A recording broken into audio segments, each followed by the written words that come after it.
Good day everyone. My name is Jobit B. Perez and the topic, our slogan is about think before you click. So dito is yung namin is parang yung huwag ka basta-basta mag-click sa mga link na sinesend sa iyo ng mga nagte-text sa iyo or mga yung nasa mga Facebook.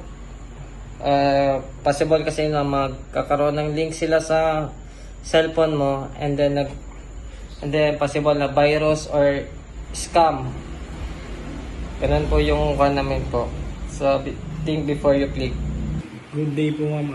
Ako po si J.R. Dizon Muhammad.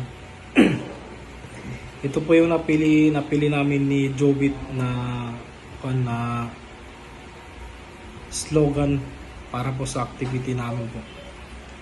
Ito po yung napili namin, Miss, think before you click. Napili po namin ito ma'am kasi sa panahon po ngayon, kung hindi mo iisipin yung pinupost or pinipindot mo or di kaya sineshare mo, katulad po ngayon ma'am is katulad po ngayon na kumbaga dito po sa lugar natin is mainit po ngayon yung politics.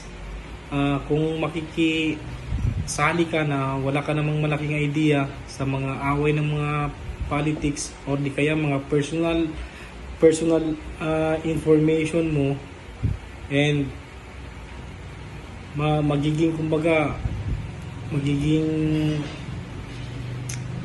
magkakaroon ka pa po ng kaaway.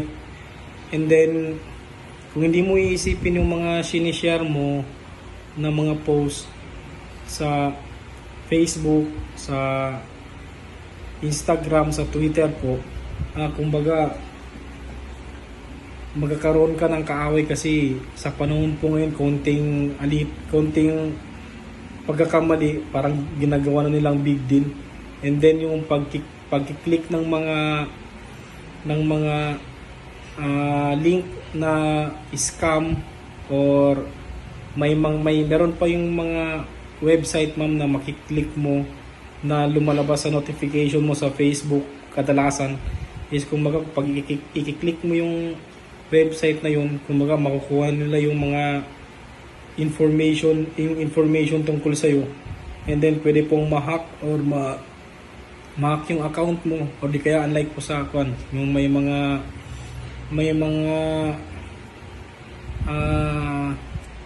yung nakakonect po yung bank account mo sa Facebook mo, yung bank account mo sa Facebook mo, kumbaga parang kukuhanan ka nila ng information tapos makukuha yung pera mo sa bangko. And then itong think before you click po ma'am, isipin mo muna kung ano yung iisipin mo na maayos, kung ano yung ipopost mo or i-share mo, kasi sa panahon ngayon konting kibot lang po ma'am is kumbaga yun nga po, nagkakaroon ka ng kaaway din. Kumbaga dito pa naman po sa lugar natin is konting kibot lang, gulo na or di kaya kapalit na po yung buhay mo. And then yun nga po ma'am is iisipin mo ng maayos kung ano yung ipopost mo or kung ano yung i-share mo.